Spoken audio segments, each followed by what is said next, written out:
Mina nomnyeni wami uDlamuka sashada umshado omuhle, umshado omhlophe. Abantu bebhekile sathi I do. Ayike emva kwaloko ngahamba ngaya emakhaya ngayokotisa. Cela ukukutshela ukuthi ngangikotiza from the bottom of my heart because ngangifuna ukubanikeza ubest walomuntu lo enguyena. Ngibashiye vele begculisekile before ngihambe ngibuyele edolobheni ukuyohlala nomyeni wami. Shukuthi ngelinye ilanga ke ngawasha ikhindi zami zangasese amadilozi phela ngawanika ke khona lapha yana ke kulayini wasemzini. Ngangiloko ngiwasha impahla zamamizala ngadedicate usuku lokuthi ngiwashe nje ikhindi zami zangasese ngingayihlanganisi newashing yamuntu kulayini. Ayike zakela ke zagcwala ulayini. Inkinga iqale lana ke mangabe kuukuthi sesibuyile emadolobheni manje sesiside isikhathi sishadile siyazama ukuthola umntwana kodwa umntwana dololo akaqhamuki. Odokotela basitshela ukuthi ayikho into wrong, yonke into ihamba kahle, yonke into right, kodwa nje umntwana bekangaqhamuki. Bese ngifrustrated ke ngoba nasemsebenzini bese ngiphazamiseka because indoda yami ibisithi ifuna ukuthatha unkosikazi wesibili ngoba side lesikhathi sizama ukuthola abantwana singabatholi. Ifuna ukubona ukuthi mangasizami ithola unkosikazi wesibili angeke yini iqhubeze isibongo sakubo ekhaya koDlamuka. Ngangike ngikhale ngikhalela ukuthi nje angifuni ukuthi indoda yami ithathe unkosikazi wesibili. Kuthe ngelinye ilanga ke ngisachiphiza kanjalo ngiyizwa emnjunju, ngibuzwa ubuhlungu enhlizweni ukuthi kodwa uNkulunkulu wami mina ngenzeni ngoba ngenze yonke into accordingly ngayiphatha kahle, ngabe umfazi oqotho ngakotiza kodwa baba why uncintsha ingane. Ngisachiphiza nginjalo ngithole i-call from umamezala wami emakhaya. Ngangazi ukuthi vele uzongibuza into eyodwa ukuthi mntanami uphi umntwana, ngiyaguga manje ngifuna ukugona umzukulu wami. Ayumamezala angitshela ukuthi mntanami angikho right empilweni, ngiyagula futhi ngigula kakhulu, ngingadlula nanoma inini emhlabeni. Ngizocela ukuthi njengamanje usuke la ukhona ugijime uze la emakhaya ushiye indoda yakho ngemuva uze wedwa, kukhona okubalekile engifuna ukukutshela ikona. Ayike ngempela ke ngigijime ngifike emakhaya. Ayike mangabe ngifike emakhaya emva kokuxoxa nomamezala ngangikhala inyembezi, ngangikhaliswa komntwana omncane ngoba umamezala wangitshela ukuthi ngalelanga nginike amadilozi wami wonke ngawakelisa agcwala ulayini, wantshontsha elinye lamadilozi ami waligqiba ndawana thizeni la wafike wathi angiligumbe khona, washo ukuthi ilona ledilozi ebelifihla or ebelivala ukuthi ngingabathola abantwana. Usiyangitshela umamezala ukuthi ulikhipha nje it's because usezodlula emhlabeni, ufuna ukuthi angikhulule afe kahle. Umamezala wayivala ngokuthi uzocela ukuthi ngingayitsheli indodana yakhe umfana wakhe ngalolu daba because if ngeke ngamtshela i-case angeke ibe isariveseka. Ngizoqhubeka nje ngingabathola abantwana ngisho ngahlukana nendodana yakhe. So lento yedilozi kuzomela ukuthi ngiyigcine ibe imfihlo yami kuphela, ngingayitsheli umuntu. Family, before siqhubeke nestory sethu sicela ukunikhumbuza ukuthi siyathengisa ke laphana ke imovie ebizwa ngokuthiwa Impi Yabomdabu isethunjini, imovie ethathele kwincwadi yakaMatikuletsheni ugrade 12 Impi Yabomdabu isethunjini. Ake sifunde ngesitayela ke bantakwethu, siyazi ukuthi incwadi Impi Yabomdabu isethunjini inkulu kakhulu kodwa ke sesivela nesakwenzela izinto zabalula nje, incwadi kwabalula ukuthi uyiunderstand.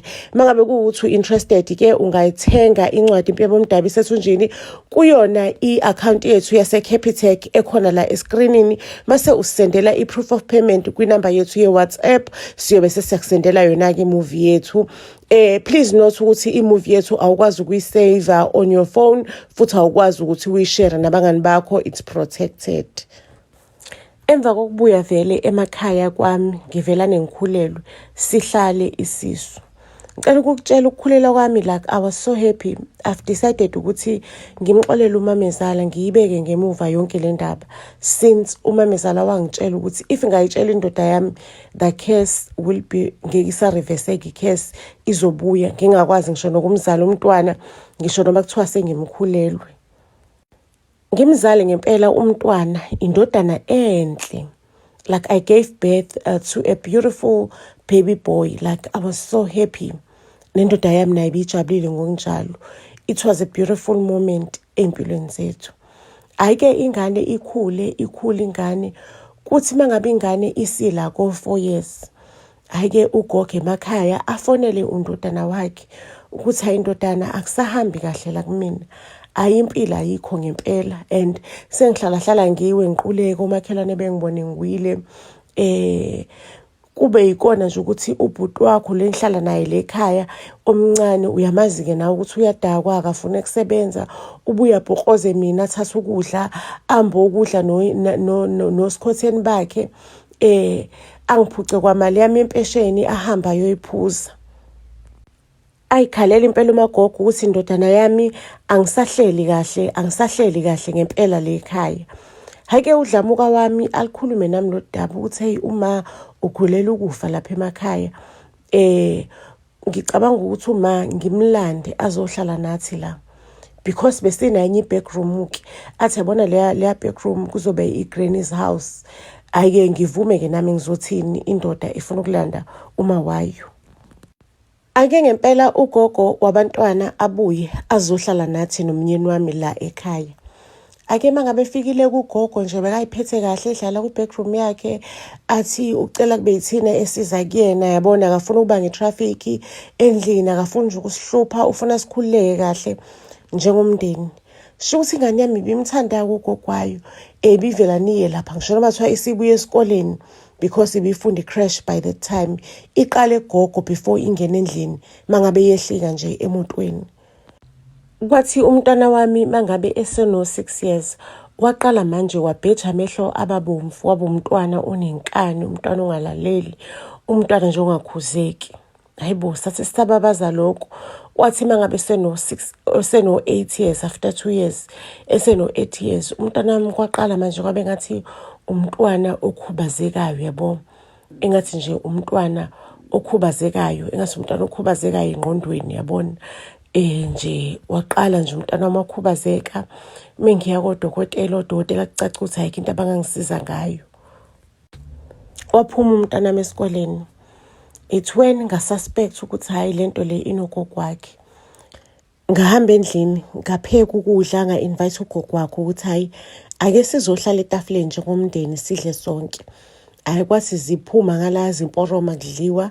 Ngahamba mina ngaye ekamereni lagogo ngayobheqebula incwadi zakhe zasekliniki. Amaphilisi akhe njengoba nje ehleze ethi uyagula. Only to find ukuthi ugogo akanalutho, akaguli nje, ugogo akanalutho. Ayikho nje information etshengisa ukuthi uyagula. Kwangicacela ukuthi ugogo uze la uzomosha, uzonakalisa izinto. Ngimncengeke gogo, ngicela ureverse lento lo suyifaka enganeni yami. Ngiyakucela gogo, ngakwenzani, ngakunikeza yonke into oyifunayo, ngahlukana ngisho nokuhlukana nengane yakho mangabe ufisa. Ngicela gogo reverse lento le esemntaneni wami. Ugogo waphuma wahayiza watshela indodana yakhe ukuthi mina ngimsola ngokuloya. Hawu indodana isikodwa Nkosi yami, uqonda ukuthini ngoba umase lokhu sazalwa ngimazi umfazi ogqoka isiphika sonke enkonzweni. Uma imithi uyazela kuphi, uma akahakazi nje ahambe ayemthini. Ngicela ukutshela ukuthi umama wahayiza ke wathi uyanukwa, yena wapakisha wathi uyagoduka umane uzomane afele emakhaya, afele endlini yakhe la vele kumele afele khona. Ngisho noma kuthiwa ingane yakhe yomfana yambhokoza izombhokoza afele khona. Wathi umyeni wami uyazama ukukhuza lo gogo. Wathi uyazama ukumkhuza ugogo nje kwasho ukuthi akasakhuzeki uyahamba. Wesekwazi ngisho nokurequesta kugogo i-Uber, beyangasalindi ukuthi mhlawumbe uzomgodukisa, mhlawumbe umyise emakhaya. Cha, wayerequestela yena ngokwakhe. Thina sabona sekuma imoto egeyithini welayisha imithwalo, ugogo esequdulile engakhulumisa umuntu, wagoduka wayiyela emakhaya. Kwaba khona ingxabano encanyana phakathi kwami nomnyeni wami, isiphithiphithi impela. Esho umnyeni wami ukuthi kunini ngikutshela ukuthi umlomo isona sithi edlula zonke izitha, umlomo uyabulala, umlomo uyabhidliza. Ngakutshela ukuthi wakho umlomo kumele uwusebenzisele ukwakho, ungawusebenziseli ukubhidliza. Awubheke manje ubudlelwano obuhle phakathi kwami noma sebomoshakele bonakele. Hayi ngempela-ke umyeni wami ahambe athi uzoke ahambe aye emakhaya ayobheka isimo sikama wakhe. Ngisale nomntanami. Sho ukuthi into engayinothisa mangabe ngisele nomntana wami, ekuseni njalo besithina mangabe sivuka umntanami ulele ukhathele, uthe janjalazi ukhathele njalo ekuseni ukhathele. Ingiphathe kambi-ke lento, ingiphathe kambi. Ngimyise kodokotela ngi-check ukuthi yini le enjanjani, ngimyise enkonzweni athandazele because thina besabantu besonto, abantu abasindisiwe, abantu abakholwayo, nasenkonzweni bamthandazele. Kodwa nje umntanami ingayeki le ndaba yokuthi njalo ekuseni uvuka ekhathele. Ayike sho ukuthi-ke abuyeke umnyeni wami emakhaya. Surprise, surprise, surprise. Ubuye noma wakhe usemncenge kwancinge kuma wakhe, because uma wakhe uyagula le emakhaya akakwazi ukuthi ayinakekele. Umnyeni wami wamncenga waze wabuya uma wakhe. Ake uma wakhe ke akashoni, yabo uloku egulile njalo. Yabo maqhamuka indodana yakhe ugula kakhulu. Mangabe indodana yakhe ingekho, umama uyasala adelela ngidelele. Isiyangifrustrate-ke yonke le ndaba. Iyangifrustrate kakhulu. Ngize ngithole iplan yokuthi ngigqoke ikhamera encenyana la esiphikeni ukuze uma wakhe engathi nje into inkenojana, uma wakhe arekhodeke mangabe sengidelela etshengisa ukuthi akaguli. Ngicela ukunitshela ukuthi lo Clever kagala kajana uma wakhe wayibona yonke nje lento le iqhamuka. Avela nangangideleli mangabe ngigqokile lonto.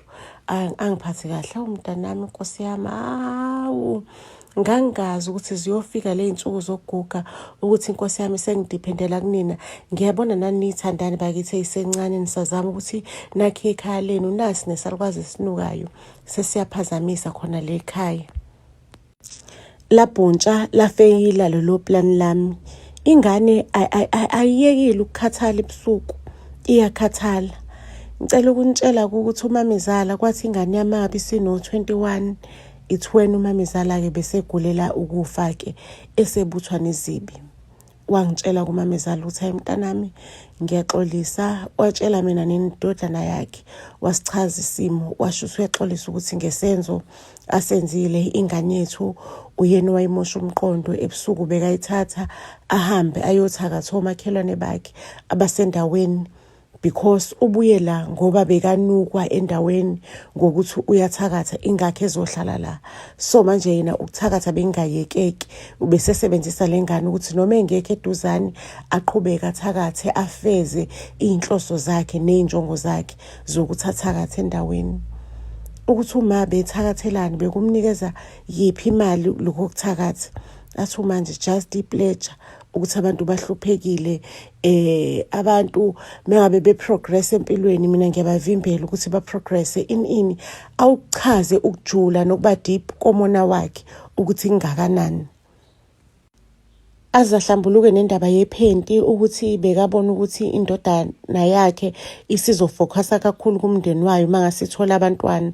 So yena bekafuna ukuthi indodana yakhe hlezi kuyena unumber 1 kuyona igade yena kuphela.